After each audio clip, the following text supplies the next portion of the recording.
Я приветствую вас, дорогие друзья, уважаемые гости и подписчики моего канала. Всем большое спасибо, что ждете по средам нашей встречи с субботой. Спартак Суббота, психиатр на связи. Спартак, приветствую вас. Здравствуйте, Александр, рад вас видеть.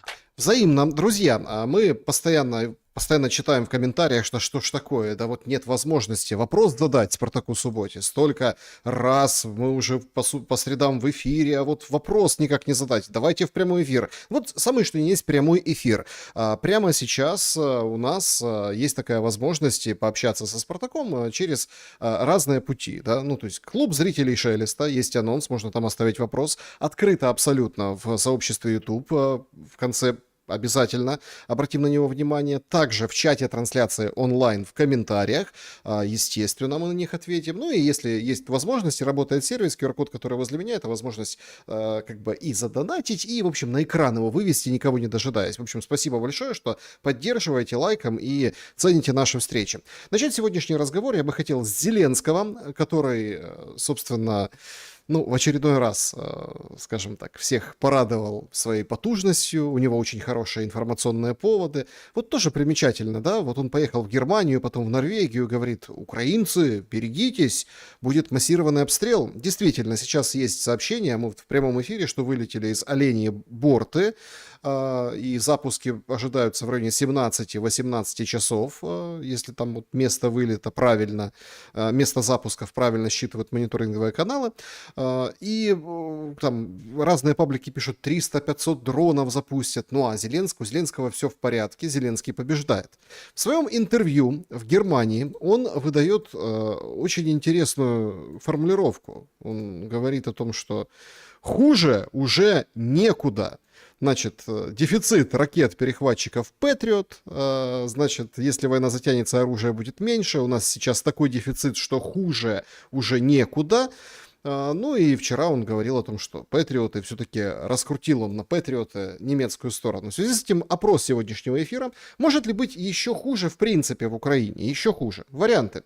Да, вариантов непаханное поле. Нет. Дальше просто Украины не будет. Все равно я не в Украине и не знаю, но проверять как-то не хочется. Вот такие 4 варианта, давайте от этого оттолкнемся. Слушайте, ну это как-то впервые такое, хуже уже не будет. Мол, успокойтесь, все хорошо, что-то новенькое мы услышали от Зеленского. Это мне напоминает, как я когда-то, по молодости, совсем когда юным был, поехал на соревнования, и у меня был тренер, и я уже выхожу, это финал, и он говорит: смотри, Спартак, ты точно проиграешь, и, скорее всего, нокаутом. Я говорю: ты меня вообще не мотивируешь. Он говорит: я видел твоего соперника, ты там поборись. Это выглядит примерно так же, когда шансов на перспективу нет, и человек говорит, что хуже уже не будет. Смотрите, я понимаю, в чем идея этой реплики. Идея этой реплики заключается в том, что мы уже находимся на такой точке, если мы можем терпеть там, или бороться в таких условиях, то мы уже как бы можем продолжать эту войну столько, сколько нужно. То есть там 10 лет, 20 лет, бесконечно. Вот мы можем сколько угодно. Идея мне понятна, но она ущербна, потому что она сильно конфронтирует с формальной логикой. Формальная логика в данном случае следующая. Если хуже быть не может, то качество жизни, которое сейчас есть, перспектива его улучшения тоже минимальная. Потому что мы остаемся на низкой планке, потому что патриотов, у нас нет ракет для патриотов, и нет потенциала улучшения качества жизни. Следовательно, я могу проследить идею, смотрите, идея изначально понятна, но конечная идея о том, что хуже быть не может, то есть мы и так в самой низкой точке, и это та точка, на которой нам нужно пробыть длительное время. Смотрите, нас же готовят к чему? Смотрите, самое тяжелое уже позади. Вот это хуже уже не будет. Но на самом деле будет. Сейчас давайте разберемся с отопительным сезоном конца следующего, грядущей осени. Давайте посмотрим на ситуацию. У меня есть приятельница, которая работает в ДТЭКе, и она занимается распределением энергообслуживания. То, что она комментирует, она человек не у власти, она человек, который работает непосредственно в энергообеспечении. И она говорит: Спартак, все, что мы мы, кстати, закупали у Норвегии некоторые электростанции, имеется в виду саму технику для подстанций. Она говорит: она не подходит нам. Мы ее купили, мы заказали, но она не подходит, распределение нам не подходит. Очень много денег потрачено в никуда. И мы, говорит, пытаемся сейчас из говна и палок что-то слепить, и, говорит, и предупреждаю, палки в дефиците. Потому получается так, что следующий отопительный сезон, она говорит, я при всем моем, она кавичит, шутит, патриотизме, говорит, уже нашла в Италии себе домик, куда я перееду на следующий, начиная с осени и заканчивая следующей весной. Я не понимаю, говорит, как люди будут выживать. А если россияне будут дальше обстреливать нашу энергосистему, перспективы нулевые, защитить не получится с учетом того, сколько патриотов. И Венс не поддерживает идею спонсирования дальше, не поддерживает также и Европа. Мы знаем, что Евросоюз сильно сократил, особенно Италия, которая достаточно сильно помогала, сократила помощь Украине. Канцлер Германии вместо того, чтобы поддерживать финансово он просто не может поддерживать в одностороннем порядке, потому что уже нет, уже лимиты достигнуты, он поддерживает ментально, он предлагает возвращать украинцев в Украину. Пусть там они помогают, хоть какой-то компромисс, иллюзия помощи. Суть заключается в том, что хуже не только может быть, а обязательно будет. И люди, которые думали, что хуже быть не может, напишите, пожалуйста, в комментариях через 3 месяца, стало ли хуже. Напишите через 4 месяца, стало ли хуже. Мне просто хочется на это посмотреть. Плюс, ребята, те, кто смотрят, а смотрят же, много смотрят владельцев бизнеса, малого и среднего. Подождите чуть-чуть, и через 3-4 месяца зайдите в комментарии, пометьте себе где-то в календарике, напишите, стало ли хуже или нет. Потому что, как говорится, нет бизнеса, нет проблем. Потому что проблемы многие от бизнеса. Посмотрим, что будет с малым и средним бизнесом. И вот когда эта вся история просядет, мы убедимся в том, что хуже не только может быть, а уже наступает. Просто с каждым днем хуже, но мы не можем это интерпретировать. Когнитивный потенциал, мышление наше уже настолько просело, что мы не отличаем хуже от нормы. Понимаете, в чем? Мы теперь живем в состоянии что представления, что плохо – это нормально.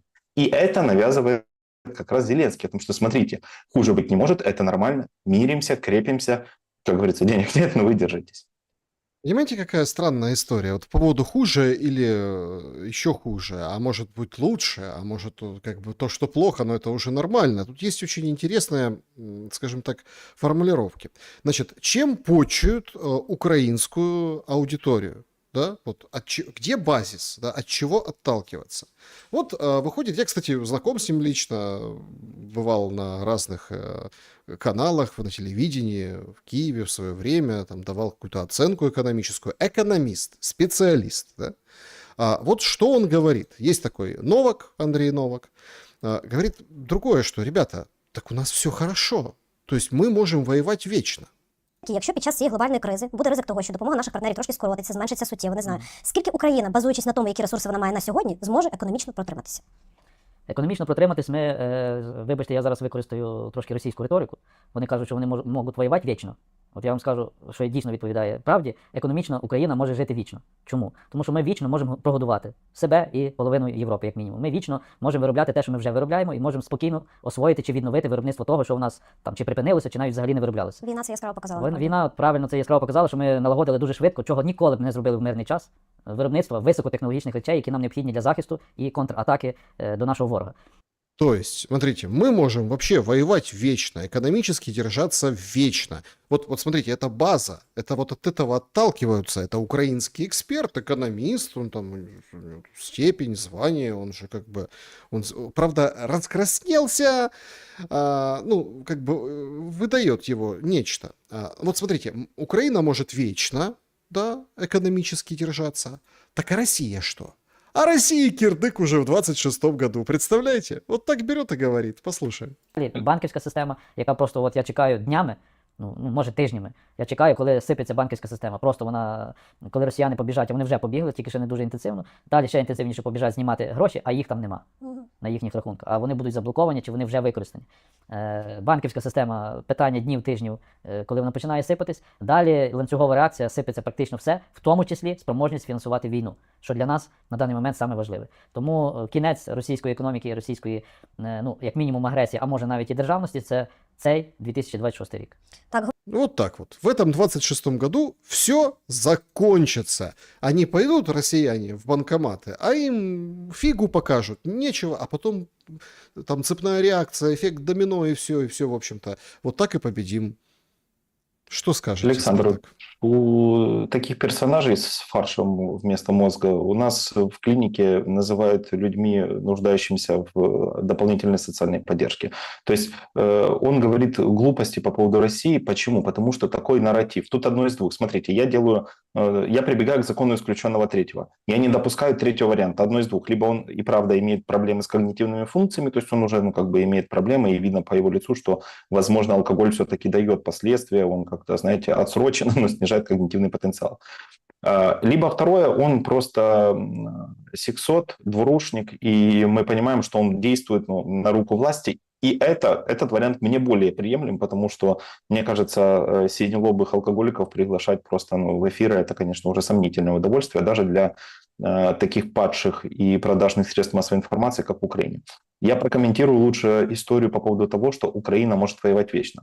Смотрите, в когнитивистике, это наука про процессы мышления и познания. Значит, есть такая ошибка, называется иллюзорная корреляция. Что такое иллюзорная корреляция? Это ложная оценка вывода из ложной предпосылки. Он прав в чем, этот мужчина? Он говорит правильные вещи. Он говорит, мы можем производить продукты вечно. Хорошо, Зимбабве тоже может производить продукты вечно, вопросов нет. Бананы где-то могут расти вечно и так далее. В чем заключается проблема? Он отождествляет производство продукта и войны. Ребята, обратите внимание, во время, когда началась Вторая мировая война, государства, у которых было колоссальное ВВП, которые имели величайшие показатели по продукции, сдавались в первые несколько дней. Иметь продукцию, производить продукцию, продавать продукцию, иметь ВВП на душу населения высокий, не равно вести войну. Некоторые государства, которые не производят такого колоссального объема продуктов, хотя, смотрите, еще раз, это мы просто верим ему на слово, потому что если мы начнем вникать в суть того, что мы производим. Буданов буквально давеча, он сказал, что мы ничего не производим, говорит, у нас своих дронов нет, мы все комплектующие закупаем, говорит, я не знаю, о чем говорил Зеленский. Он Буданов, кстати, какой-то, знаете, как голос, который отрезвляет. Вот он говорит о том, что, ребята, мы ничего не производим, у нас нет никаких технологий. Магниты китайские, комплектующие Китай тоже, Европа. То есть у нас своего ничего нету. Мы складываем лего и не на своей даже территории. То есть мы даже не в Украине это делаем, мы где-то потом завозим. Поэтому смотрите, в чем он прав? Потому что мы, можем растить зерно, земля, она беспристрастная. Она будет давать тебе плоды столько, сколько ты будешь ее орошать.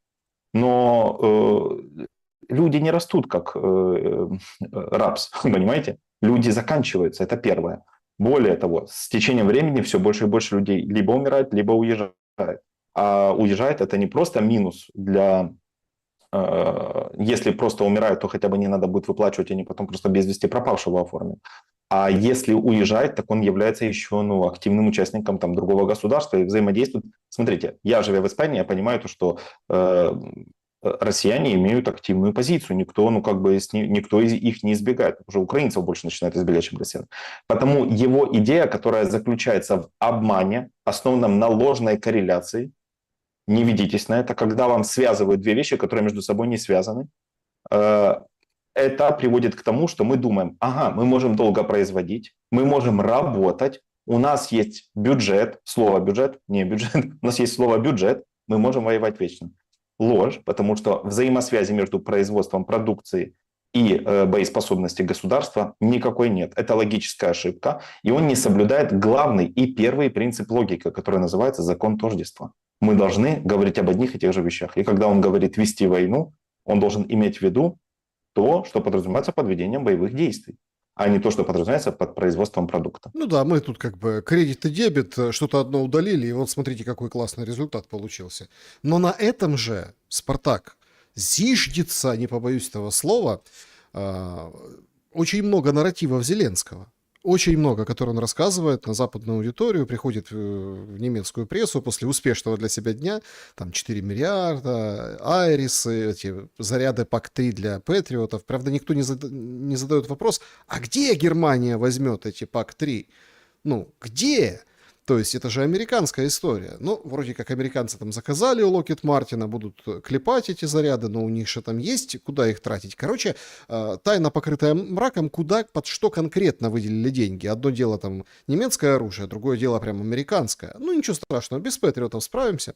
Тут другой момент. Вот эта вся потужность, излучаемая якобы экспертами, раскрасневшимися, но уверенно старающимися говорить то, что они говорят, Зеленский делает очень интересный вывод. Вот в интервью на немецком канале он говорит о том, что, слушайте, там же у него спрашивают, вот, должны скоро же приехать Витков и Кушнер в Украину. Это же будет там эпический визит, это же будет нечто такое, знаете, подвижничество какое-то, вот что-то вот тронется с мертвой точки, они вот побывают в Украине и все, понимаете, и все поймут. Так вот, говорит, вот просто Кушнер и Уитков не разбираются. Ну вот не разбираются. Вот наши эксперты, Новак, я, мы вот разбираемся, а они просто не понимают, Россия не побеждает. Давайте послушаем. Що станеться з цими переговорами, пане Зеленський? Це ж центральне питання. Власне, після Великодня мали відбутися переговори в Києві з Кушнером і Вітковим. Чи станеться щось у майбутньому? Чи буде знову трійкова зустріч? Що ви знаєте, чого ви сподіваєтесь? Вот это выражение как бы лица, когда он слушал вопрос. Я, если честно, немножко что-то может подташнивать чуть-чуть. Ну да ладно. Короче, на что вы надеетесь? Витков, Кушнер приедут, должна быть встреча, даты непонятные. Расскажи. И рассказывает. Я думаю так. Чим раніше американська команда приїде до Києва, тим зрозуміліше стане, що вони думають. Вони постійно ведуть переговори з Іраном і не мають часу на Україну. Це показує, що їхній фокус на Близькому Сході. Ви також критикували, що Кушнер і Вітков відвідали Путіна, а в Києві ще й не з'явилися. Тобто не лише Іран є перешкодою, а й у них набагато тісніший зв'язок із Москвою. Ви публічно це критикували і сподіваєтесь, що зараз це зміниться. Я б сказав так. Я не вважаю, що у них кращі стосунки з Москвою. Це лише видимість. У них є ця видимість. Я не відчуваю, що з Москвою можна мати дуже хороші стосунки. Це неможливо, бо Москва думає лише про себе, про владу, яку може отримати, і про власний вплив. А Кушнер і Вітков – це єдина проблема в тому, що вони вважають, ніби росіяни перемагають у цій війні. Але вони помиляються. Ну, то есть классные ребята. Ну, то есть только они ошибаются. А вот приедут в Киев, все сразу изменится. Что скажете, Спартак? Для того, чтобы понимать, насколько люди разбираются в тех или иных вопросах, нужно смотреть на плод их деяний, на результат.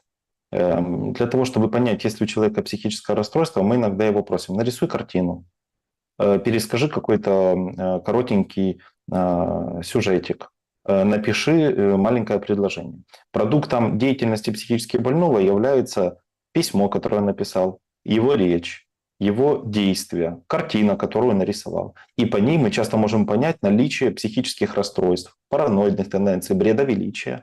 Ну или, в принципе, расстройство мышления, которое связано с нарушением когнитивной функции. То есть человек мыслит нелогично, паралогично, такие, знаете, вот сюрреализм в голове. Я смотрю сейчас на то, что происходит в Украине, смотрю на Украину и смотрю на многих, давайте так, я назову их турбопатриотами, не все украинцы, естественно, это будет неправильно говорить, сверхобобщение будет неверным. В данном случае я буду лукавить, но подавляющее большинство украинцев, которые являются турбопатриотами, они являются продуктом деятельности наших властей. Правильно? Ну, то есть логика такая, последовательная. Власти организовывают деятельность на территории государства. Я могу с точки зрения клинической сказать точно, если продуктом деятельности является то, что я сейчас вижу среди украинцев, среди государства, управленческого аппарата и последствий на территории страны, у нас абсолютно больное управление, имеет серьезные психические расстройства. Это такая метафора, которая переводит к чему? Те, кто там Кушнер, Витков и другие, которые имеют сильный статус, государства которых сейчас на самом деле находится на пике, те, с кем считается весь мир, с Украиной никто не считается, с Украиной даже ее союзники не считаются. Она просто стала прокаженным грязным бомжом, от которого отмахиваются абсолютно все. Знаете, тот алкоголик, который всегда звонит, спрашивает: как твои дела, дай мне 5. Ну, то есть вот начинают уже ненавидеть, недолюбливать не то, что Не то, что нейтрально относиться, недолюбливать. В Польше к украинцам уже относятся отвратительно. И причина не в самих украинцах, а причина во властях, которые сформировали обстоятельства для украинцев. Но, с другой стороны, кто же выбирал эти власти? Тут вопросы, конечно, тоже интересные. Сами люди. Мы имеем все то, что мы заслужили. Мы сделали все для того, чтобы так случилось. Так вот, отвечая на ваш вопрос. Если я буду смотреть на продукт деятельности властей Америки или Европы, я буду понимать, что их деятельность провоцирует улучшение качества жизни во многих аспектах. Если мы посмотрим на плоды работы наших властей, меня они не устраивают. Нет, ну Александр, давайте я посмотрим. не уверен, что они Подождите. вас устраивают. Ну, стойте. Ну что, Трамп авантюрой в Иране улучшил жизнь американцев? Да нет. Нет, Нет, не улучшило. он ухудшил жизнь американцев. Да, а может ли он себе это позволить, в отличие от нас? Вот Я это понял, вопрос. да, может ли себе позволить. Спросили у Зеленского, ой, это же немецкая журналистка, а на чьей стороне Трамп? Попереду ще багато роботи. Повертаючись до вашої фрази, що Путін боїться лише Трампа. Чи відчуваєте ви, що Трамп на вашому боці? Було би важливо, щоб Трамп був на вашому боці, якщо він боїться лише Путіна. Чи цей американський президент на вашому боці, пане Зеленський? Я відчуваю, він з самого початку сказав, що залишиться посередині. Це показує, що він не на моєму боці, ні на моєму, ні на боці Росії. Його сигнали позитивніші до Росії, ніж до України? Саме так? І якщо Путін боїться США, то я так вважаю. Тому є можливість тиснути на нього. Але якщо США не тиснуть на Путіна, а дипломатично сидять між двох стільців. Так, якщо вони ведуть лише м'який діалог з росіянами, то ті не боятимуться. Ну, значит, россияне не будут бояться. А единственное, кого боятся россияне, это Трамп. А Трамп на чьей стороне? Ну, посерединке. Ну, короче, какая-то странная логика. И фактически, ну, журналистка же задает четкий вопрос. Так на чьей стороне Трамп? Вы что-нибудь поняли? Смотрите, иногда ответ лежит в поле отсутствия ответа. Давайте обратим внимание не на чьей стороне Трамп, а на чьей стороне Трамп не находится. Трамп никогда не был на стороне России, Россия справлялась. Россия без поддержки Трампа и США, будучи в холодной войне длительные годы, не просто справлялась, стала сверхдержавой. Ядерной. Если не второе, то первое. Если не первое, то второе.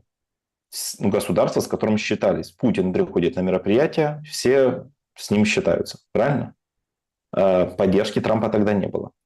Наше государство полностью зависит. Смотрите, я как украинец вижу, что наше государство не суверенное, мы зависим полностью, мы на аппарате искусственной вентиляции. Мы вообще ничего не можем. Сейчас отключается помощь других государств, Украина импотентна. Мы не можем ни с чем бороться, и у нас даже нет идеи никакой, кроме бесконечной борьбы. Это, как, знаете, какая-то бесконечная вальгалла. Мы должны все время сражаться, чтобы умирать, чтобы продолжить сражаться. Абсурд, ад. И когда он говорит, что Трамп где-то посерединке, тебя спросили конкретно, на чьей он стороне, а не на чьей он не находится.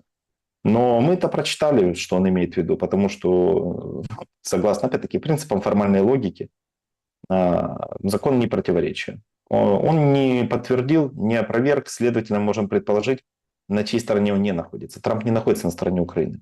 Мы можем предположить, что Трамп находится на стороне только США и чуть-чуть Израиля. Знаете, так вот, и чуть-чуть Израиля. Но на самом деле мне не важно, на чьей стороне Трамп, на стороне России, на стороне Израиля, на стороне США. Я точно знаю, что Украину он не поддерживает. И об этом говорят все, об этом говорит и вице-президент, об этом говорят все управленцы, глава МИД. Все говорят о том, что они не поддерживают идею продолжения войны в Украине.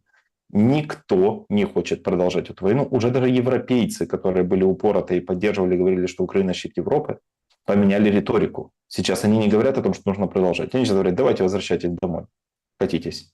Потому что уже как бы возникает серьезная проблема, и демографическая, и нужно хоть как-то поддерживать этого сумасшедшего, потому что если Зеленский, если у него развяжется рот, он на дно потянет очень многих людей, которые не хотят идти с ним на дно.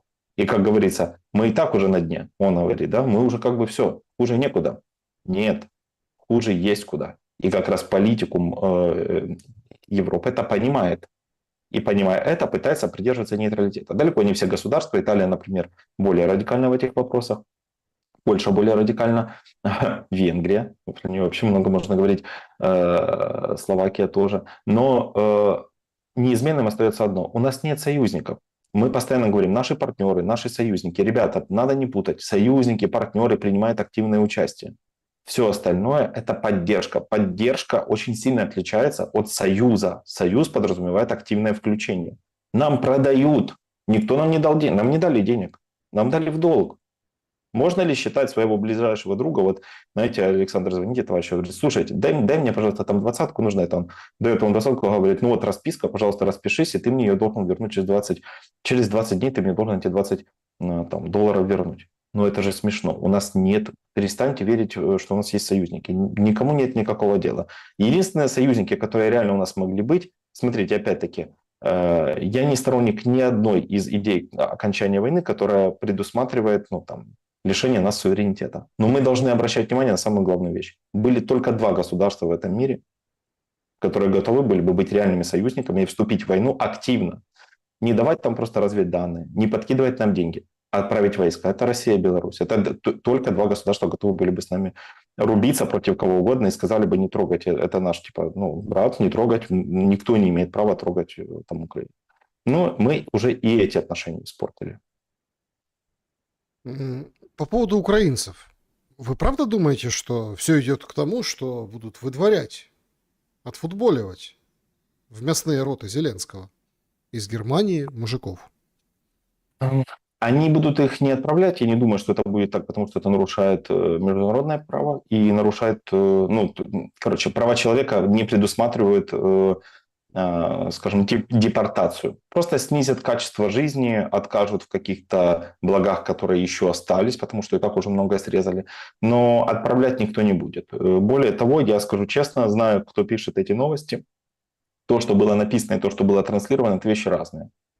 То есть это демонстрируется для того, чтобы запугать людей, для того, чтобы украинцы, находящиеся на территории Германии, начали в панике менять государство, делать что-то, ну, какие-то действия, которые будут множить ошибки. Знаете, как при генетических тестах. Больше генетических ошибок, больше патологий. И вот они хотят, чтобы внутри украинского общества патологии разрослись настолько, чтобы не осталось ничего здорового. Ведь на самом деле за границей люди, в отличие как на территории Украины, не только на кухне дружны. Украинцы как бы в целом не поддерживают эту историю. Они уехали не потому, что они сильно любят Украину, они уехали потому, что им эта история просто не подходит. Потому одним из возможных способов разрознить и, скажем так, вбить клин между украинской диаспоры на территории Германии является демонстрация ложная, внимание, не ведитесь на эти все уловки. Это ложная демонстрация того, что кого-то куда-то будут отправлять. Никто никого отправлять не будет. Колоссальный экономический прирост у всех государств благодаря тому, что наши выехали туда. Дешевая рабочая сила. Мы берем меньше, пашем больше. У нас нет такого представления, как какие-то там съезды и так далее. У нас нет отдыха такого, как у них. Наш менталитет предусматривает постоянную пахоту. Причем как бы воспитаны на территории Украины так, что за небольшие деньги. А те, кто имели бизнес, как бы уже никогда не смогут подняться так в Европе, как в Украине, но они хотя бы будут жить спокойно и знать, что они не умрут завтра, не отправят никого. Никого не выдворят, и потому это просто манипуляция. Как только вы начинаете разбираться в логических ошибках и манипуляциях, вы сразу же начинаете видеть и читать. Кстати, читайте новости, думаете, фу, это дешевка. Читайте еще одну новость, дешевка. А потом читаешь искреннюю, честную новость и думаешь, а вот это катастрофа. Мгм. Ну, смотрите, тут же как бы тоже такой есть момент. Я думаю, что если так брать как бы спираль эскалации, любой, военной, риторической, окно Авертона еще там называют, то все равно как бы к этому шло давно. Началось все с запроса Зеленского, а вы что платите этим украинцам за рубежом? Вы нам платите. А мы тут уже знаем, кому помочь. Мы как бы вот нам в бюджет, нам, за наших-то украинцев. А они, наши крепостные, будут там от нас уже там какие-то крохи получать из того, что вы дадите. И тогда это звучало безумно с уст Зеленского. Ну, кто скажет, ну, опять ездил, устал, наговорил лишнего там. Но сейчас это приходит к тому. И вот сейчас вот следующая как бы планочка выше. Люди правда говорят, так а чего? Сейчас договорятся, и будут ТЦКшники ловить украинцев по Европе. Ну, какие-то ТЦКшники паковать, оформлять, немцы будут подмахивать, и говорить, да, это уклонист, все, пошел вон, Ukrainian Schweine, все, хватит. И, собственно, их под белорученьки и будут отправлять. И к этому реально может прийти. По крайней мере, у народа сложилось такое ощущение после того, как Зеленский ничего не ответил. Мерц — это его тема, да, он хочет нравиться. Мерц — политик, у него катастрофа с рейтингами. Сейчас АДГ у него там забирают очередной процент, они там нарастили. Это понятно. Но он играл всегда на два поля, да, вот он как бы и правым чуть-чуть, и левым, и вот так, и вот так. То есть он пытается лавировать, получается плохо, но Зеленский же, когда говорит... глава другого государства о твоих гражданах, он что, он поддержал? Более того, начал потом плакать в интервью, что я хочу, чтобы украинцы не уезжали, чтобы они вернулись, чтобы те, которые там защищали, шли защищать родину. И он же как говорит, нет, ну не прям так выгонять всех, ну те, кто незаконно пересек границу, переплыл Тису, перепрыгнул через забор, прошел через горы, ну тех, наверное, да, можно. Так а почему ТЦКшников туда не отправить? Они быстро нашли по Европам там суточное, командировочное, бензин. Ну, инкассаторы знают, как это делать. Во-первых, есть страх, что они не вернутся. Они просто, знаете, вы сейчас отправьте, то есть сколько военных уедет с концами? Они же как приедут, они же как попробуют испанскую еду, посмотрят на этих людей и скажут, слушай, да ну, Петро, черт его вот это ехать, это опять сейчас ловить какого-то Ваньку, отправлять на... Не, давай тут останемся. Быстренько оформятся, получат защиту. А ну это ж небезопасно отправлять людей в хорошее государство. Еще не приведи Господь. Это как при железном занавесе. Не-не-не, как пусть сидят. На самом деле не отправят по причине международного права, мы это понимаем. А во-вторых, если они смогут это сделать, вы же понимаете, одно дело защищать медиапространство, защищать, я как бы читаем, ограничивать, ну или лгать в медиапространстве на территории Украины. А теперь представьте себе ситуацию, как реально миролюбивые испанцы или изящные итальянцы видят, как 4 скота догоняют человека, забивают и сажают в бусик. Так Вы можете себе представить резонанс? могу. Ну, слушайте, как мигранты там чуть ли не открыто там пристают к девушкам всяким, как они там разборки между собой учиняют, я могу представить. Ну, куча видео есть на Это этот счет. разные вещи. Александр, смотрите, это разные вещи. У них предусмотрено, что человек, даже будучи конченным, больным и все остальное, имеет право на хорошее к себе отношение. Государство не имеет права подавлять его, ну, человека, и права человека. И тут демонстрация того, как один представитель закона подавляет человека, каким бы он ни был. Это не та же история, что человек кого-то взял, изнасиловал, а потом пошел в тюрьму на 3 недели, а потом его выпустили. Это другая история. И в этом случае такое они уже переживать не захотят. Потому это не сработает. Отправить ТЦКшников, во-первых, мы понимаем, что большая часть из них не вернется, а вторая проблема – это потому, что демонстрация того, что на самом деле происходит на территории Украины, может вызвать колоссальный ужас. Я каждый раз, когда смотрю видео, я вам честно скажу, я смотрю, когда видео, как вот эта вот насильственная бусификация, мобилизация людей, когда реально хватают человека, забивают, тащат в... Я не из пугливых людей, но это вызывает ужас. Ну, то есть это, я просто понимаю, что человек, скорее всего, умрет, если там не будет СССР или еще что-то, это минус человек. Это просто смерть, отсроченная. И когда это смогут увидеть, вот представьте себе, смотрите, представить себе, что здесь полиция ловит нелегала, который что-то украл, и так к нему относится, невозможно. Он засудит ту полицию, эта полиция сядет в тюрьму, вот они лишатся статуса.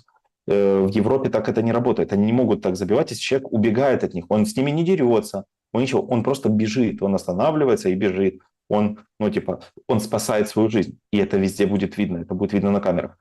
Если Украина, я бы даже хотел, чтобы они отправили свой ТЦК, так быстрее закончится война.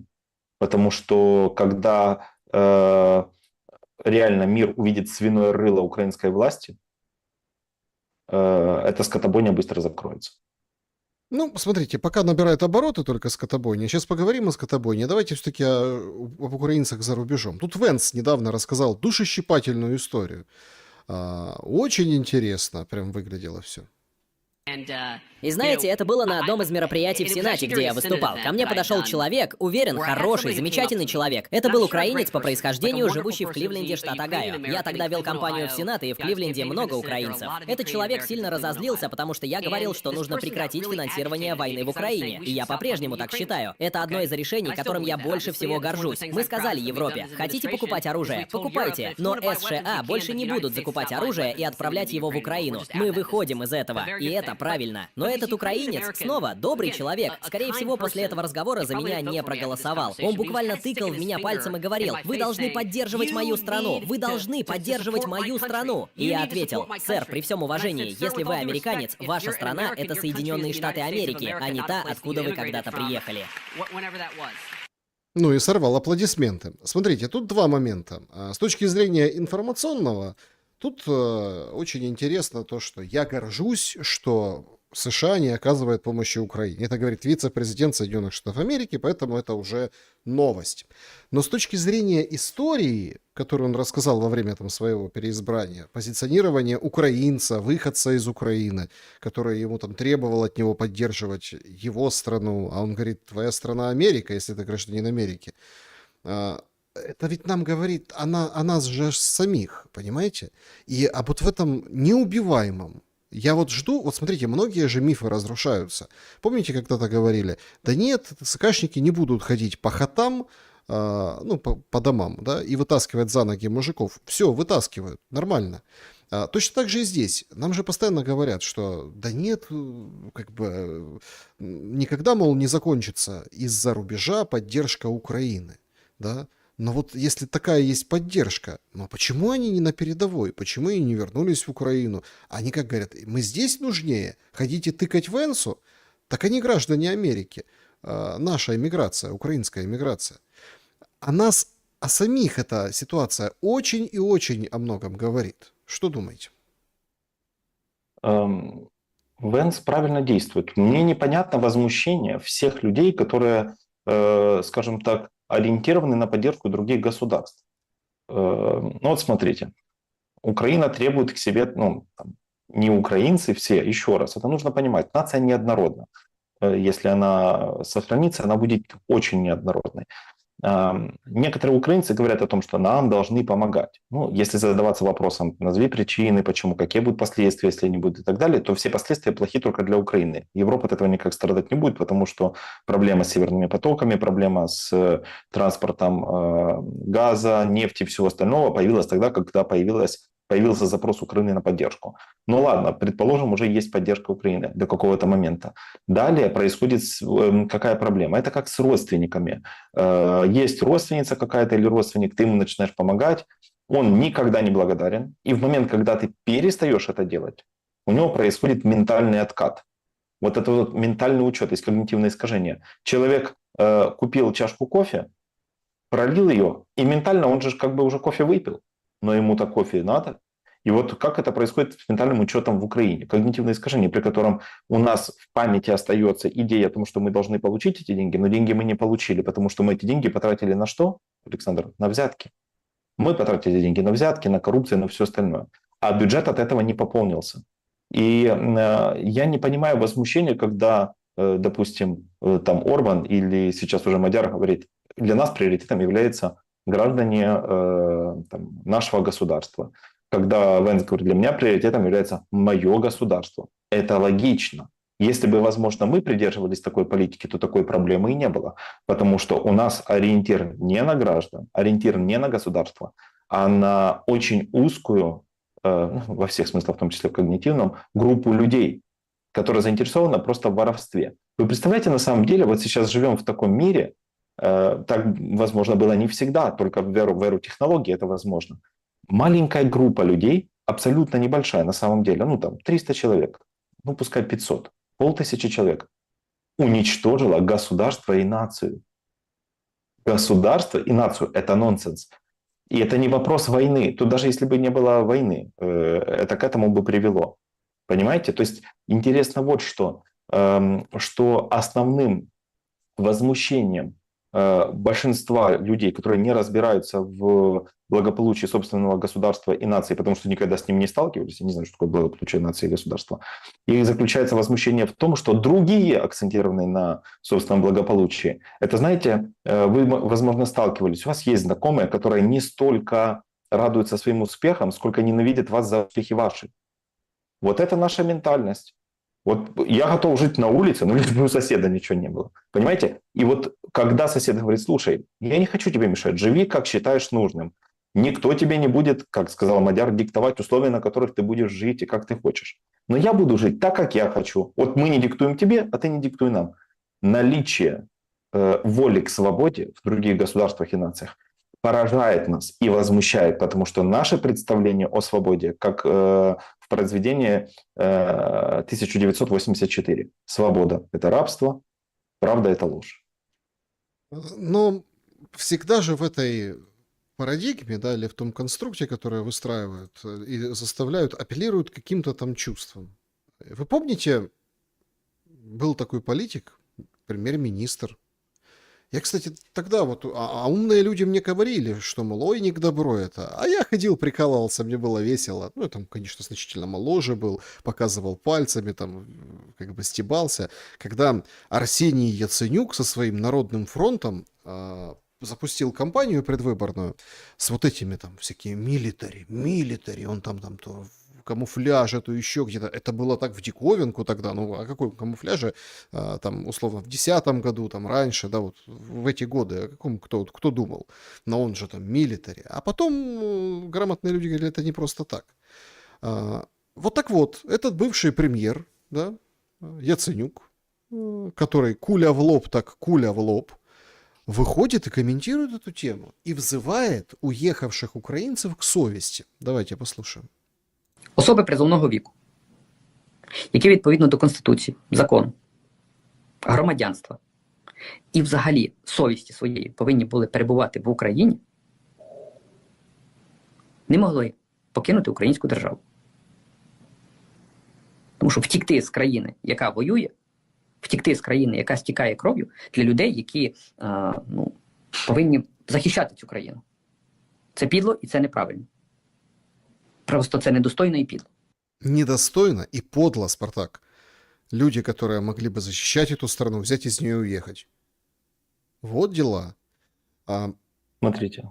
Как долго это, как долго будет тянуться этот шлейф? Потому что на этом, ну, фактически вот только на этом и играют. Мы с вами неоднократно встречались в наших эфирах, и вы как бы проводник той линии, ну что, рационально оставаться в Украине и строить будущее, да, вот для человека, для мужчины, для работяги, для там, бизнесмена, кого угодно. Рационально нет. Нет. Рационально. Есть только иррациональное. Вот Яценюк к этому иррациональному и взывает. Совесть, говорит. Да, ну, во-первых, совесть дело не абсолютное, совесть она варьируется, а качество жизни нет. Качество жизни оно абсолютное. Прожиточный минимум он абсолютный, потому он и вводится цифрами. Стоимость за баррель абсолютная, стоимость за киловатт абсолютная. И также является абсолютным, понятным для всех, потому что эмпирически измерим. То есть мы можем измерить уровень пенсий, понимаете, и уровень рождаемости и смертности. Потому мне все-таки, Александр, ближе и правда рациональное и логическое обоснование. Значит, смотрите, есть в системе логической оценки есть 3 типа посылок. Что такое посылки? Посылки – это то, что мы используем для формирования аргумента и вывода. Значит, есть всего 3 типа посылок. Это будет полезно для слушателей. Возможно, если потом кому-то будет непонятно, я потом скину материал. Значит, смотрите, 3 типа посылок. Первая посылка нормативная, вторая посылка эмпирическая и третья посылка описательная. Значит, описательная посылка, она говорит о том, что это такое. Например, патриотизм – это и описание чего-то. Эмпирическая посылка, она отвечает на вопрос «сколько?». 20, 30, измеримо, неизмеримо. А нормативная посылка в системе логики, она является самой уязвимой. Если кто-то в дискуссии, например, есть соревнования по дебатам использует нормативную посылку, он получает -балл. Нормативная посылка всегда отвечает на вопрос «как должен?», «право?», «обязан?», «нужны?».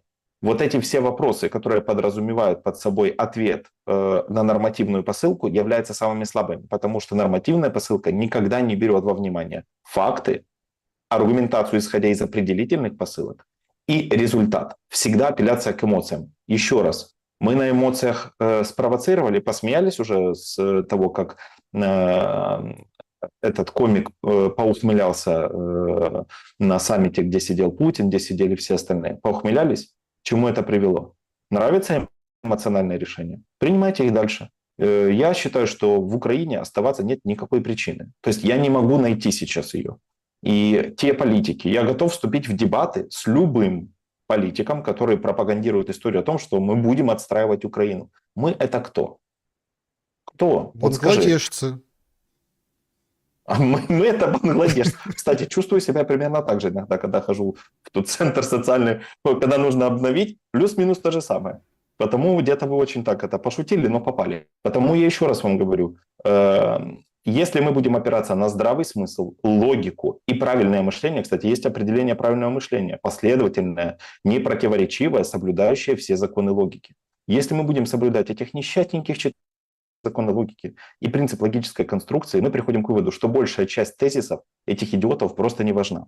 А я вам хочу сказать про такую штуку, это вам будет, кстати, полезно всем знать, что такое эффект доктора Фокса, такое когнитивное искажение. Эффект восприятия выразительности и импрессивности человека, предоставляющего информацию, важнее, чем сама информация, которую он предоставляет. То есть талант рассказчика может завуалировать бессодержательность и бессмысленность информации. Если вы слышите высокопарные речи, если вы слышите, что человек не апеллирует к фактам, статистике, ссылками, вот источник, вот цифра. Если мы слышим вот это, если мы слышим апелляцию к эмоциям, нам нужно сразу задавать себе вопрос. Где мы можем провести факт-чекинг, чтобы проверить, что он говорит, и насколько валидны его слова. Как бы он красиво ни говорил, как бы он вас не воодушевлял, какого бы вы в нем 1,65 м императора не наблюдали, всегда задавайтесь вопросом, может ли он ошибаться, могу ли я допускать ошибку. Буквально 25-минутный серчинг по реальным показателям приводит к тому, что мы понимаем, что это ложь. Ну вот Потому- смотрите, это, кстати, очень интересно. Если переходить вот к этой, не там оценке лжи этих политиков, Яценюка, там, Зеленского, на которого вы говорите, а что 165? Меньше вроде. Там, я помню, интервью было, не забирайте мои 6 сантиметров, помните? Ну, если вы интересовались тогда Зеленским, когда он еще был актером. Значит, смотрите, тут другой момент. Ну, по крайней мере, на вчерашних фотографиях из Германии это было, конечно, прям по центру, прям вот это все было очень видно. И на такой платформе, ну, то есть большой. Смотрите, давайте вот об анализе поговорим. Вот есть такой центр «Повернись живым». Это фонд, это, ну, то есть... на него скидываются, централизованный волонтерский фонд. Но там при нем, при этой организации есть аналитики. И вот давайте послушаем аналитика.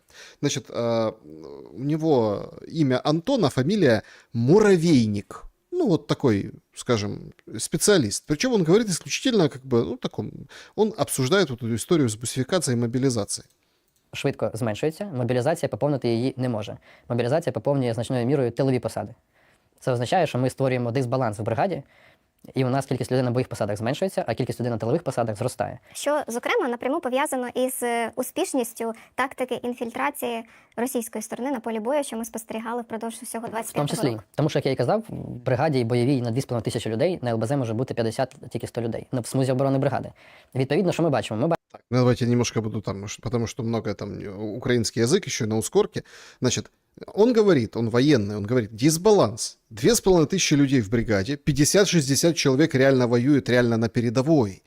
А вот эта вот вся наша система приводит к тому, что тыл космический, а передок, ну, там, мизерный. бачимо зростання дисбалансу по бригадам, більшості бригад, дисбалансу між бойовими і тиловими посадами. Ми бачимо, що людина, військовозобов'язаний, якого знайшла, за що оповістили Нацпол на вулиці, привезли його в ТЦК, привезли його в ВЛК, привезли його на збірний пункт, привезли його в навчальний центр. В момент, коли людина поступає в списки військової частини або в навчальний центр зазвичай, вона стає офіційним військовослужбовцем. В цьому моменті вона зараховується в план мобілізації. І юридично процес мобілізації завершується тут, на воротах навчального центру. На нашу думку, це некоректно. Там далі починається процес обліку особового складу, але проблема в тому, що виходить оця махіна, яка проробила роботу по доставці людини в навчальний центр, для неї це показник ефективності. А те, що ця людина ніколи не буде воювати, це для неї нічого не означає. А у них ця задача і не стоїть. Їх задача стоїть по доставці. Всі ці проблеми падають на плечі безпосередньо Збройних сил. І зрозумійте, якщо ми говоримо, що в кращому разі з 30 тисяч потрапляє на бойові посади там 8-9 тисяч людей, наприклад, це по нашим даним, які ми навскидку прикинули, грубо кажучи. Насправді ситуація може бути інша. Це означає, що 2/3 людей баластом падають на Збройні сили. Вони будуть продовжувати лікуватися, вони будуть проходити службу на оцих тилових посадах, оцих частинах корпусів, які створюються, знаєте, оці от батальйони РЕБ, батальйони забезпечення, і там люди будуть просто десь знаходитися, ну, і там теж треба люди, звісно. Але я про те, що уявіть, яке це навантаження на бюджет. Якщо ми 2/3 людей, яких ми призиваємо, не беруть безпосередньо участі в бойових діях. Ми нарощуємо тилову компоненту, вона теж потрібна, вочевидь, але там теж треба здорові люди, якби, і розумні люди, і так далі. Скільки це в грошах? Ми намагались порахувати, у нас не вийшло. Ну, у нас не вистачає даних, але навскидку це там 100 плюс мільярдів гривень на рік просто в трубу, грубо. Ну, в общем, опять-таки, да, смотрите, 2/3 из вот этих, кого набирают, они балласт вооруженных сил, а на них тратятся деньги, выделяются, статистика, вот это все крутится. И если перевести это в реальную эффективность денежную, получается беда. Вот как вот аналитически можно подойти к вот этому процессу бусификации. А Бутанов же нам что говорит? Ну, тот, который правдоруб такой. Он говорит, так, пока война, вот так и будет. То есть, пока война, будут пилить бабло, тратить его неэффективно, ну, так оно ж чужое. То есть, вот в чем главная проблема мобилизации, кроме, конечно же, ужасающих кадров, ну и, в общем, расправ над потенциальными жертвами людоловов. Вот этот молодой человек правильные вещи, ну, говорит, имеется в виду он правду, потому что есть у меня знакомые, которые работают в распределительных центрах, они говорят, что тут происходит хаос. Проблема заключается не в этом. Проблема заключается в том, что нет решения. Смотрите, есть проблема, нет решения.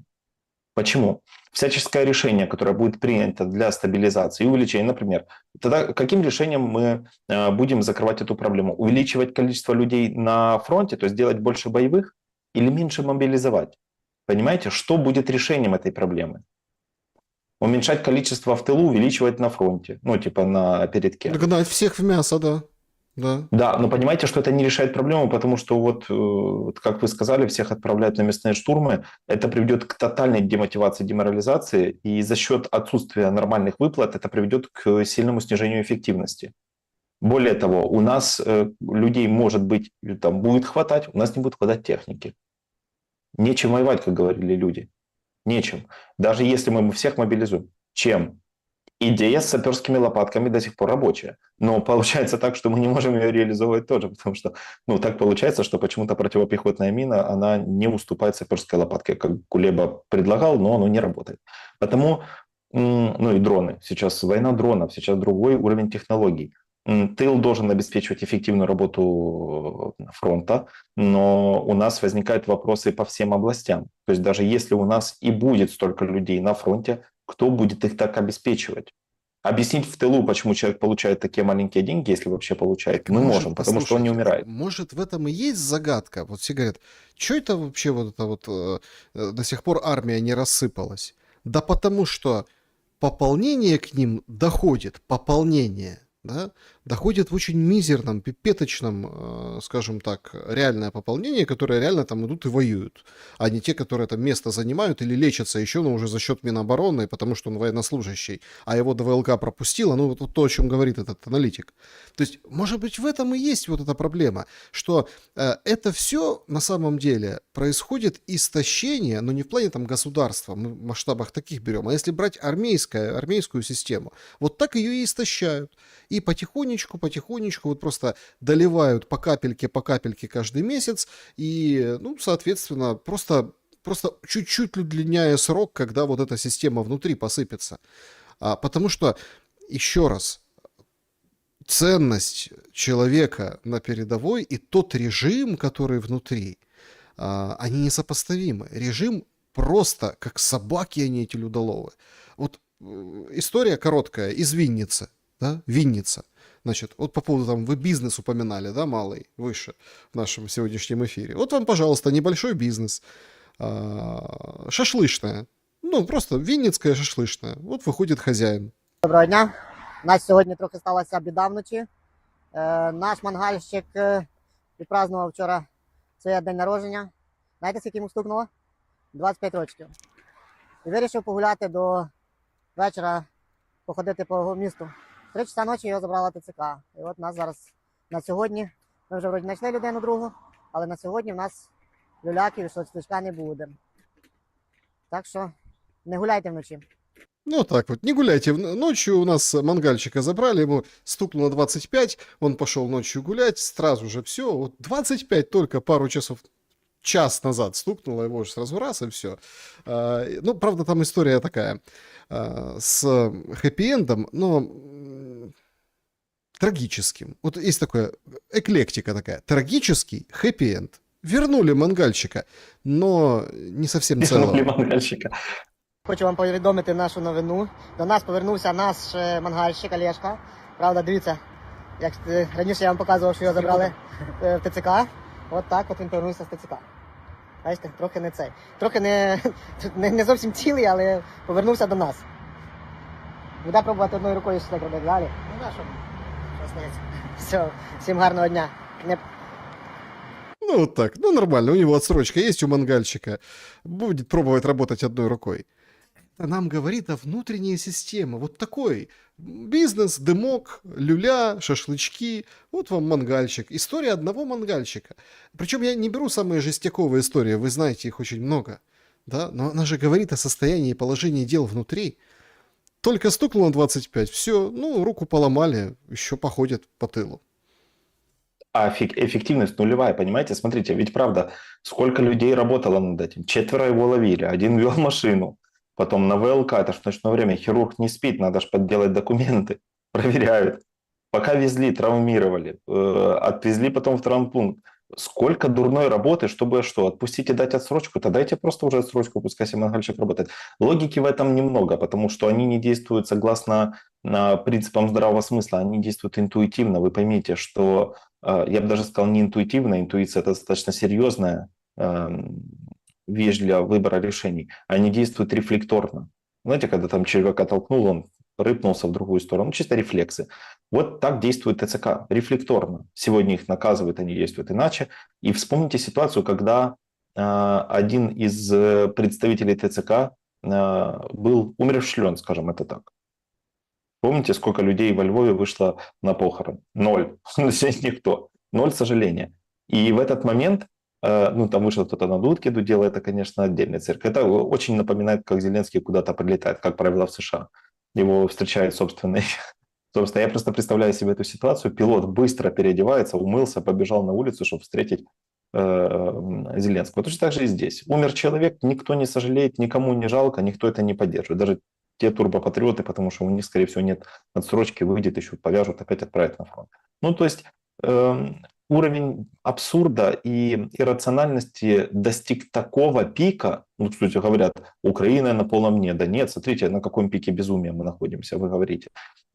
Развиваемся, и тут еще тоже есть куда расти. Это пока еще не мобилизовали женщин. Но я не верю, что будет мобилизация женщин, скажу вам честно, потому что как только примут это решение, официально примут это решение, это будет конец всему. Это невозможно объяснить людям, это невозможно будет как-то протолкнуть.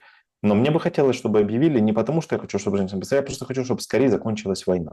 То есть я просто хочу, чтобы все остановилось. Вот по линии разграничения, с какими-то там уступками, просто чтобы все закончилось.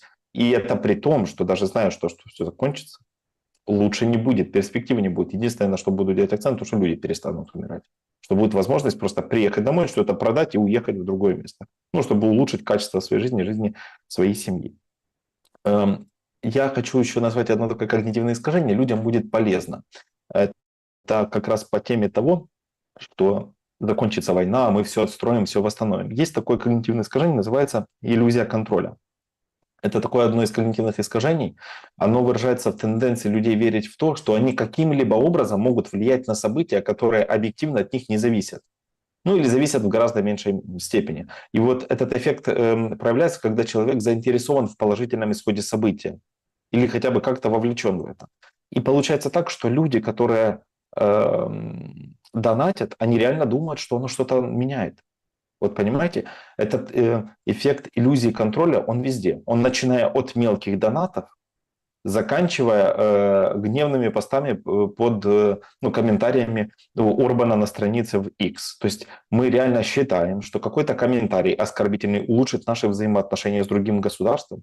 Мы правда считаем, что наше ликование смерти какого-то из управленцев в Иране влияет на наше приближение к благополучию. Мы правда так считаем, что какой-то маленький человек, который на самом деле, он не нужен не то что Трампу, с ним не считается Зеленский, его правитель. Никто с ним не считается. Он в сознании этих людей, на которых мы опираемся, мы ничтожество. Почему мы должны им подчиняться? У меня не возникает желания этого делать. Так вот, пора нам всем задуматься и избавиться от иллюзий контроля, потому что реально на что мы можем влиять, это только на собственное благополучие в рамках своих выборов. И мы не можем сделать никакой выбор на территории Украины, потому что узурпаторская, диктатурская позиция, такая именно чисто диктаторство в Венгрии почему-то демократически переизбиралась, проиграла и приняла эту позицию. А волелюбні, щирі козаки в Украине подчиняются безумцу, который ничего не понимает в управлении, разрушает государство. Вы же представляете, а вы только вникните, насколько сильный был потенциал Украины, если так воровать, создавать такие пропасти демографические, и все равно она еще стоит, но она как-то функционирует. Можно было сделать рай на земле. Превратили это все в ад. Друзья, перейдем сейчас к вашим вопросам. Спасибо большое за то, что их оставляете. Спартака буду просить режим Блиц, чтобы большее количество успеть. Вопросов действительно много. Скажу спасибо большое, что подписывайтесь, если еще не подписаны. Очень интересный эпизод, на котором закончим основную часть и перейдем к вопросам, случился в Москве вчера. Гордона поймали. В Москве. Представляете? Секундочку, какого из? Значит, Дмитрия Гордона поймали в Москве. Значит, нашего? Да, в Москве, значит, есть система. Она распознает лица. Система распознавания лиц. И есть такой музыкант Дмитрий Голяминских. И его перепутали с Гордоном, вылетели, схватили. А он там со щетиной, скажем так, волосы у него да худо-бедно есть какие-то. А правоохранители увидели, да, по системе распознавания лиц, что это типа конспирация. Гордон отпустил щетину, немножко там какая-то растительность на голове, но это Гордон ходит по Москве. Слушайте, это прям нечто какое-то. С одной стороны, это нам говорит о том, что до чего мы дошли вообще, да? С точки зрения народов, с точки зрения до чего, и насколько мы похожи, как этот музыкант на Гордона, что его прям приняли вылитый один в один. Много этих боков, это понятно, тут технология еще замешивается, как мы зависим от технологий сейчас. Многие люди страдают от этих технологий, развития технологий. Но самый-то главный момент заключается в том, получается, мы вообще идем в ту эру, где уже не походишь спокойно по улицам, где тебя сфотографируют, ведут, и именем безопасности или именем незламности, потужности тебе все запретят. Тебя все под колпаком, и за всеми, получается, следит большой брат. Когда-то только в кино так было, а сейчас, получается, наяву.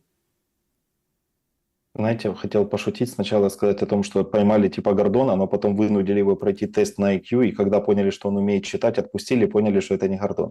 Потому что, можно ловить этих украинских журналистов, и если они будут сдавать тесты, на IQ и на когнитивные функции, если он читает тест и читает правильно, все, отпускайте, это не украинец, не наш продажный журналюга. У нас сейчас из журналистов почти все помойка. У нас из незапрещенных журналистов осталось 4 человека, я насчитал, которые что-то могут говорить, и то иногда лебезят. По поводу того, что вы говорите, Александр, честно скажу, может, меня сейчас, может, вы меня не поддержите, может, меня слушатели не поддержат. У меня другой взгляд на эту ситуацию. Вот я как-то работал в ЧВК психологом, в такой, знаете, небольшой частной армии, 5 лет контракт у меня там был, я там работал, это было очень-очень давно, но суть в чем? Мой начальник был бывший начальник милиции, еще тогда милиции, они занимались поиском серийных убийц. И вот я такой, знаете, как я, начитавшись Кропоткина и Бакунина, говорю, анархосиндикализм, мы должны быть свободны, никаких. Он говорит, а теперь смотри, Спартак, представим себе ситуацию, что вот все сдают тест ДНК. Все должны сдавать тест ДНК, лицо, чтобы все можно было отследить. Я говорю, это нарушение моих свобод. И он мне задает хороший вопрос, а ты собираешься нарушать закон? Я говорю, не собираюсь. Тогда чего тебе бояться? Понимаете, в чем дело? Если в твоем государстве закон работает, если ты являешься законопослушным гражданином, если ты работаешь на благо своего государства и своей семьи, и закон работает, тебе бояться нечего. Но в таком государстве беззакония кривых зеркал, как в Украине, это не поддержка, это не защита, это тоталитарная власть, это контроль. Потому я, например, я живу там, в Европе сейчас, я когда летаю по учебе в Британию или еще куда, я, например, не боюсь, что у меня берут данные, какую-то там биометрию или еще что-то. Потому что у меня не стоит задача нарушить закон. Закон меня охраняет. Это мы привыкли в постсоветском пространстве, что когда мы видим мента, мы все сжимаемся, понимаете? А в других странах это не так. Если я вижу здесь полицейского, я понимаю, что здесь комфортно стоять, здесь безопасней. Потому нам просто вдолбили в голову вот эту старую идею, что мы должны бояться закона, потому что мы потенциально нарушители. Все можно подделать, и нас могут бросить в тюрьму. Потому я, например, не сторонник такого. Возможно, вы меня как-то сейчас, захейтите за это, но я считаю, что да, сдавать ДНК, сдавать отпечатки, лицо сканируют, пускай. Я просто хочу знать, что если когда-то какой-то преступник нарушит закон, что благодаря этому его поймают. У меня задачи нарушать закон не стоит. Я защищен этим. И вот тут основная задача какая? Сделать вывод. Если ты боишься в этом государстве сдавать биометрию, сдавать дактилокарту, сдавать кровь на анализы и все остальное, если ты боишься, то в том ли ты государстве живешь, которое обеспечит тебе благополучную жизнь и покой. Если ты боишься, задумайся. Да, но это сюда же можно пригвоздить и разного рода другие ограничения и всякие вещи. Спасибо большое за ваше мнение, друзья. Давайте подведем итоги опроса. Может ли быть еще хуже в Украине? 9% все равно я не в Украине, 10% не знаю, надо проверять не хочется, 15% нет, дальше просто Украины не будет, ну и 66% считают, что да, вариантов непаханное поле, то есть может быть хуже и серьезно и многократно. Перейдем к вашим вопросам. Спасибо, что оставляете эти вопросы. Начнем с клуба зрителей Шелеста. Вам очень радуется, что есть возможность задать вопрос, поэтому давайте как можно больше пройдем, попытаемся. Анна задает. Спартак, ваше мнение как специалиста. Мне кажется, что на Украине имеет место массовый индуцированный бред. Он излечивается устранением индуктора и длительной психотерапией. Скажите, пожалуйста, кто индуктор здесь? И согласны ли вы с этим диагнозом по скрипту? Ну и, конечно, Спартак красавчик. Это можно не зачитывать, а я зачитал. Спасибо большое, Александр. Спасибо, Анна. Очень приятно. Смотрите, индуцированный бред есть. Он у многих людей. Что такое индуцированный бред? Это бред извне, который был навязан. Есть эндогенный, собственно, есть экзогенный. Вот экзогенный, как правило, индуцированный, навязан. Но навязан он кому? Дело в том, что в бредовое состояние впадают люди, которые и так имели так называемое приморбидное состояние, предболезненное состояние. И обратите внимание, люди, которые ценят свою жизнь, ценят жизнь своих близких, они в подавляющем большинстве, имея возможность, уже уехали. Уехали или не функционируют так, как функционировали ранее. Не смотрят средства массовой информации украинские, смотрят альтернативные какие-то варианты, источники, пользуются VPN и так далее. То есть они находят альтернативную информацию. Чтобы индуцироваться, нужно найти индуктор и позволить индуктору на тебя влиять. Никакой изначально здоровый человек не захочет коммуницировать с индуктором, Просто по одной простой причине. Индуктор безграмотен. Мы слышим эти бредовые идеи изначально. Потому индуктором является... есть такое штука. Кому будет интересно, пожалуйста, загуглите. Я когда-то с Александром это разбирал еще летом прошлым, в конце лета, в начале осени. Пожалуйста, загуглите. Это называется теория ограниченных эффектов. Индукторами являются средства массовой информации и ваши, как это говорят, ваши покорные слуги, блогеры. Даже не власть, блогеры, потому что они вам передают то, что им передает власть. Если они скажут, если они будут бойкотировать, то есть скажут, мы не будем это передавать ни за деньги, ни за что, не будет такого массового бреда. То есть вот бредовые идеи есть, и правда. Бред – это идея, основанная на отсутствии критики в рамках своих убеждений, то есть некритичность. Потому да. Но я честно считаю, что здесь меньше индуцированного бреда и больше индоктринации, навязанной идеи через средства массовой информации путем подавления свободы слова. Потому тут больше индоктринации. Так, Евгений, говорят, что ничего в этом мире уже нового нет, и все повторяется. С чем бы вы сравнили теперешнюю ситуацию в мире, в Штатах, Европе, Украине? Ой, слушайте, я не думаю, что оно повторяется в таком же ключе, потому что предыдущие повторения приводили к развитию. Например, предыдущие события приводили к развитию. Например, Вторая мировая, рост технологий, развитие медицины обморожения. Даже тот же самый Йозеф Менгеле, который, ангел смерти, он сформировал представление в медицине о хирургии обморожения. Данная ситуация сейчас не приводит ни к какому развитию. По своей структуре похоже, по результативности нет. Не с чем сравнить. Мы наконец-то достигли пика абсурда.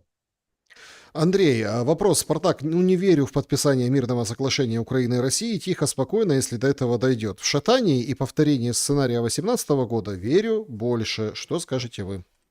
Честно говоря, тоже.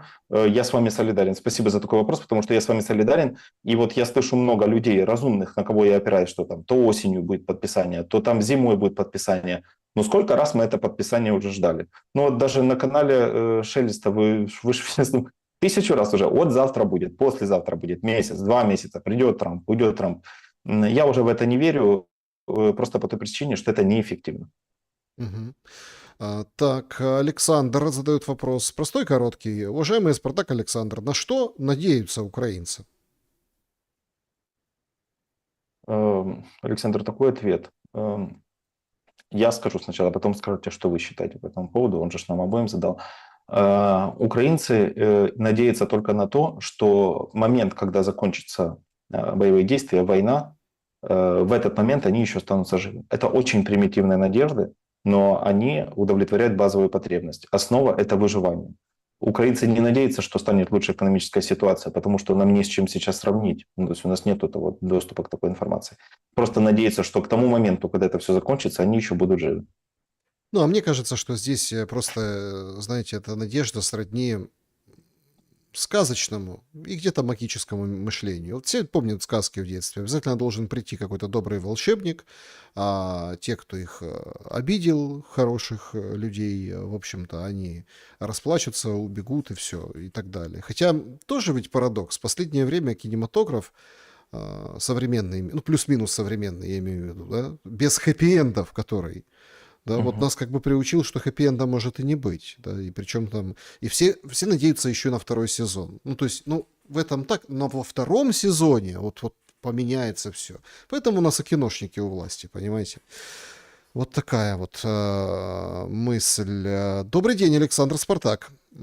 Так, спасибо большое за то, что вместе с нами. Осознал ли украинский народ причины своего заболевания? Судя по соцсетям и комментариям, там не очень, по словам Александра, все видят и понимают. Или признать самому трудно. Спасибо, Александр Попов. Нет, не признали, не понимают и не признают. Я хочу, чтобы это тоже понимали. Не признают, потому что представьте себе ситуацию. Есть ученый, который абсолютно убежден в том, что Бога не существует. И в какой-то момент он лично сталкивается с Богом, и потом это научно доказывает. Вы можете себе представить, как сложно будет человеку отказаться от всех научных изысканий, всех своих работ, докторских и всего остального, которые утверждали, что Бога не существует. В его сознании это будет смерть его идентичности. У нас идентичность украинцев сформирована под лозунгом, что там Россия – это плохо, россияне – это враги и так далее. Но вы можете себе представить, что сейчас уже и этого не будет? Тут в чат заглянул трансляция. Шелест каждый... Вопрос Спартаку. Шелест каждый от Дмитрия. Шелест каждый эфир обещает завтра мир. Это уже болезнь или только начало? Это очень хорошо. Смотрите, Александр, я коротко отвечу на этот вопрос. Мы все этим больны, мы все надеемся на мир. Ну, столько, смотрите, если бы у Шелеста, я вот просто прокомментирую, не защищая Шелеста, но скажу прямо, если бы у Шелеста не было бы столько мотивации и надежды на то, что что-то можно изменить, не было бы ни эфиров, ни канала Шелеста, и вас бы тут тоже не было. Да. Ну, спасибо, хоть без диагнозов сегодня. Но хотя, если это все затянется еще надолго, будем в прямом эфире точно так же ставить диагнозы и Шелесту, и всем, и... потому что это уже просто какая-то дурка, понимаете? Вот так вот. Сергей задает вопрос. Спартак, как вы думаете, после окончания боевых действий 5 лет будет достаточно, чтобы народы Украины и России помирились? Упоротых не учитываем с одной и с другой стороны. Ведь минимум 40% граждан Украины имеют родственников в России. Дякую всем миру, добра, здоровья, счастья. Александр, а я вообще сомневаюсь, что сейчас многие люди, которые не упоротые, мы не берем вот эту категорию людей, имеют какие-то претензии. Многие работают, сотрудничают. У меня есть, просто чтобы вы понимали, некоторые мои пациенты там в Сочи ездят, те, кто живет за границей, кто-то в Сочи ездит, нормально поддерживает связи, встречается с своей родней в Грузии, в Казахстане. Я вам скажу так, когда это закончится, 5 лет, это будет не то, что более чем достаточно, это произойдет раньше. Проблема заключается в том, насколько сильно будет препятствовать та власть, которая придет, это первое. И второе, насколько будут возмущены те люди, которые, ну, как бы этого не хотят. Но мы же знаем, что для них всегда есть другие территории. Всегда можно уехать во Львов, там, в Тернопиль или еще куда-нибудь. И там поддерживать любые националистические позиции, хоть Гитлера. Там они могут делать все, что хотят. Ой, это хороший вопрос. Мне кажется, что может и меньше времени хватит. Ну, я не буду говорить, года хватит. Но если мы отсекаем, как в вопросе, человек вот этих, ну, упоротых с обеих сторон, то, в принципе, вообще хватит достаточно очень обозримое будущее. Очень. Да. Только нужно опять вернуть железную дорогу, авиасообщения, пункты пропуска адекватные. Ну, понятно, что особый контроль будет, оружие. Там не все дела. Фильтрация, да. Да, не фильтрация, а именно пункты пропуска. Вот тогда да. Ну, опять-таки, это все, как говорится, не завтра, а послезавтра, но тем не менее. Так, меня как жителя Санкт-Петербурга волнует вопрос, почему мальчиков называют именем Спартак и не называют именем Зенит? Спасибо. Дело в том, что не было, насколько я знаю, такого греческого представителя, как Зенит. Это же вообще, в принципе, и Спартак — это не футбольная команда, это же просто они так взяли. Хотя многие пишут, Спартак чемпион в нашей трансляции. Я понимаю их, конечно. Спартак, знаете, Спартак — это самая титулированная команда по женскому гандболу в Советском Союзе была. До сих пор никто не смог переплюнуть. Кто знает про женский гандбол что-то, кто не знает, погуглите. Самая титулированная команда в мире. Это просто это золотые люди были. Лилия задает вопрос о серьезном. Да? Что мешает человеку искренне покаяться и признать не только свое поражение, но и неправоту? Ведь это может стать облегчающим фактором, где больше не нужно воевать, не нужно ненавидеть, не нужно злиться, а можно просто начать жизнь по-другому, с чистого листа. Интрапсихический конфликт. Вот этот конфликт внутри «я», который формирует представление о себе, как о человеке, у которого есть устойчивая позиция. Представьте себе ситуацию, это я же уже говорил, что человек, допустим, патриот, всю жизнь воевал, а потом выяснится, что когда публикуют пленки Зеленского, выяснится, что он всех украинцев называл конченными, бомжами, ничтожествами, дегенератами и так далее. Вы можете себе представить ужас, с которым столкнутся люди внутри своего сознания? Кто-то потерял конечность, кто-то потерял близкого, потерял все, что было, задонатил все, что можно было задонатить, и выяснилось, что сделал это зря ради человека, который считал его ничтожеством. Да. Это будет разрушенное «я» полностью. Наше «я» держится на механизмах защиты психики. И вот иногда, например, морализация. Мы должны так действовать, потому что используются какие-то нормативные посылки. Потому что это правильно, потому что мы обязаны, мораль и так далее. Или какой-нибудь, например, механизм защиты психики, который называется вытеснение. Мы вытеснили всю ту чушь, которую мы совершали раньше, и помним только хорошее. Потому К сожалению, ответ заключается в том, что мы не способны разрушить свою личность, мы будем ее сохранять, даже если она деструктивная. Мгм. Значит, давайте еще один вопрос из сообщества, и в чатик будем перемещаться. Вопросов очень много, спасибо большое. Видно, что вы ждали со Спартаком именно прямой эфир, чтобы позадавать свои вопросы. Это отрадно. После войны для спасения рождаемости имеет ли смысл вводить многоженство? Спрашивает Алексей.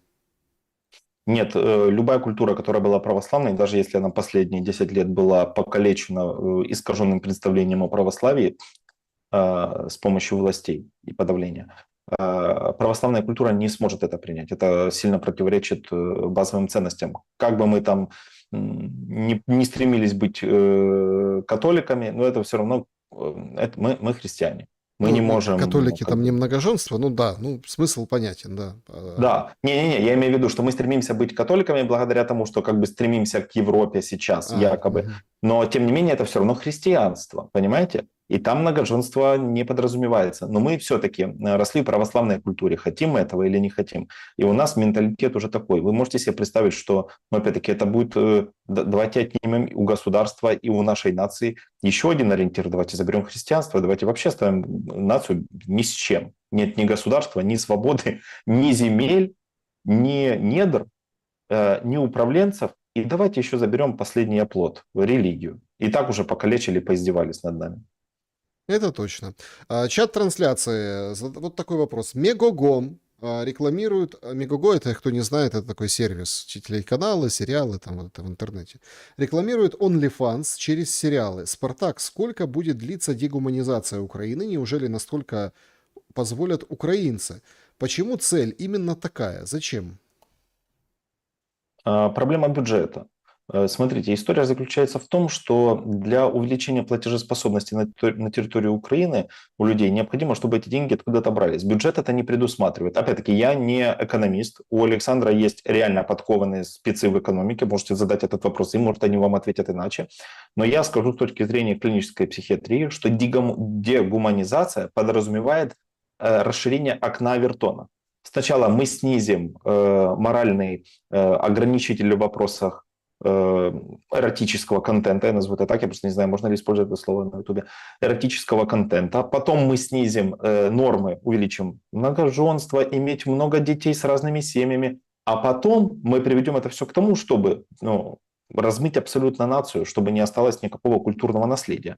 Потому такая дегуманизация, она подразумевает расширение окна Авертона по отношению к увеличению бюджета и платежеспособности людей не за счет роста профессиональных навыков, а за счет увеличения, это как не экстенсивный способ, а интенсивный способ обработки земли. Мы просто угробим то, что у нас есть. В короткой перспективе это эффективно. В перспективе развития нации, во что почти никто не верит из даже демографов, это уже, конечно, плачевно.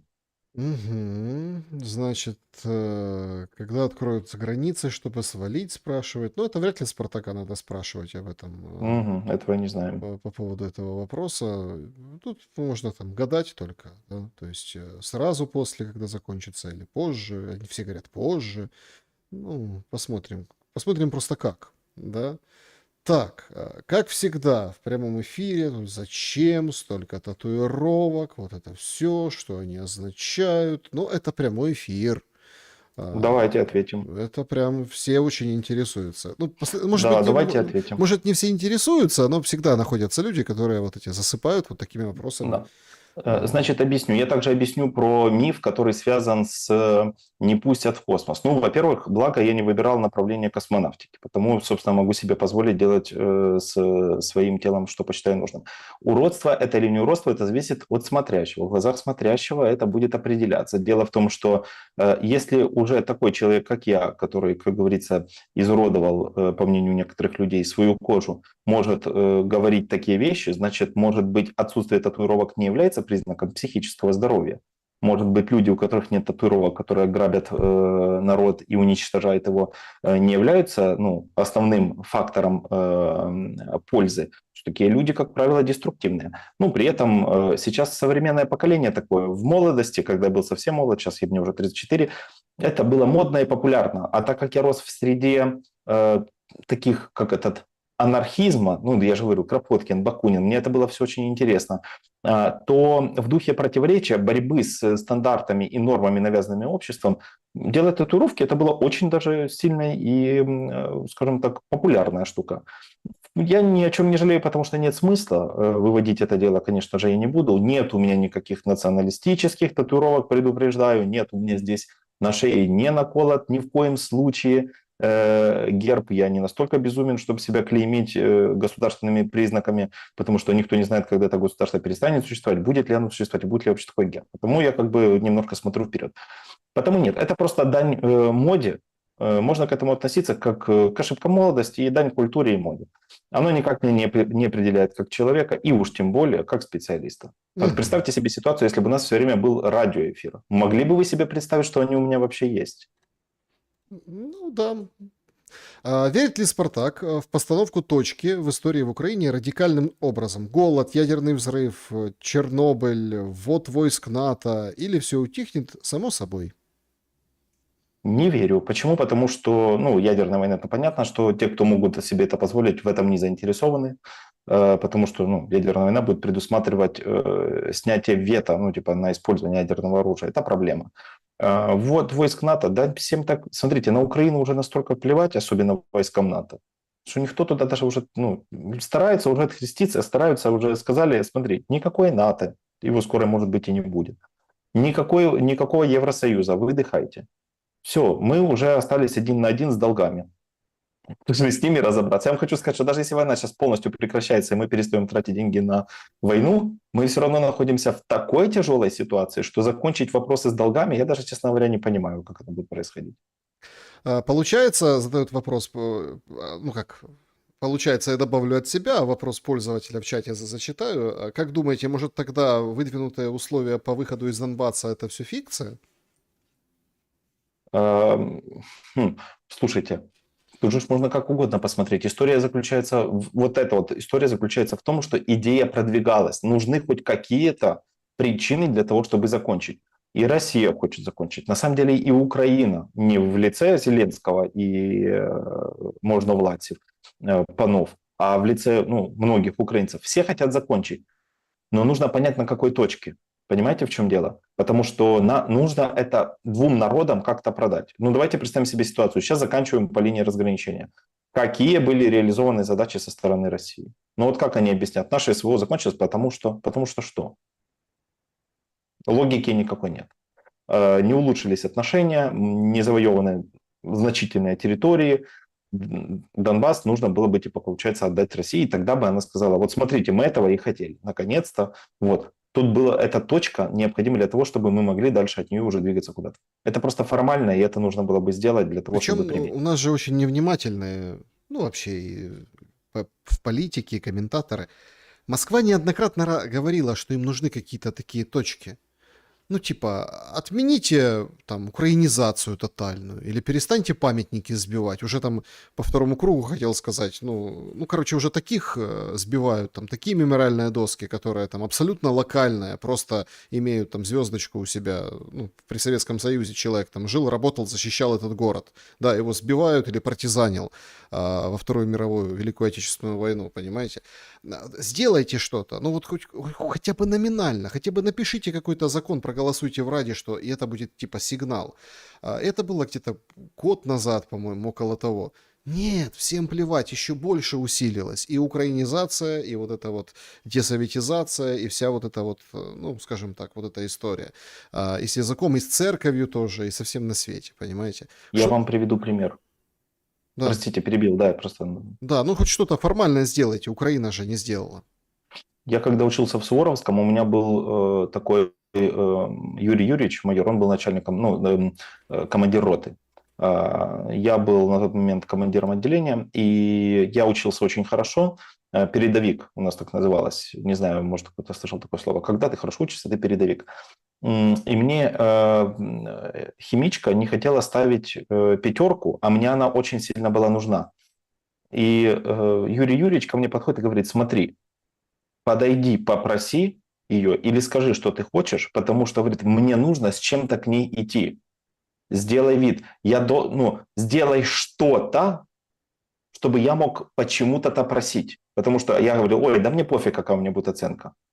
Сделай что-то, сделай шаг, мне надо к ней с чем-то прийти. Ситуация точно такая же.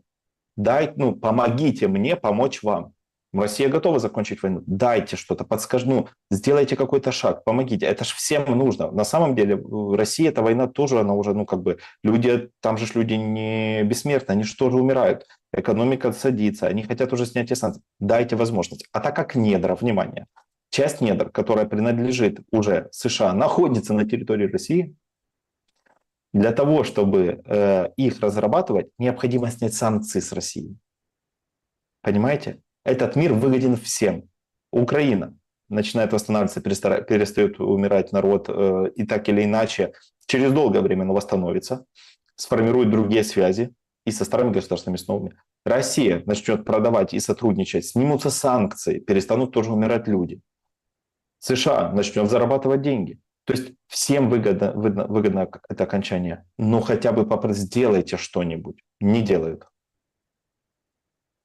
Да, опять тут, как говорится, мы в прямом эфире, друзья, поэтому я так в завершении так штрих один проведу, чтобы вы видели, что мы в прямом эфире. Только что выходит новость, выходит Трамп, говорит, завершение войны в Украине уже на подходе. Вот. Я закончил 8 войн, 9-я тоже на подходе. Поэтому, как говорится, с этим крючком в будущее. Благодарим вас за то, что побывали на сегодняшнем стриме. Спартак, спасибо за время и мысли. Спасибо, Александр, очень приятно. Будет желание у вашей аудитории, зовите меня на прямые эфиры с вопросами, всегда рад. Друзья, берегите себя, что бы ни происходило. Добра и света. Увидимся.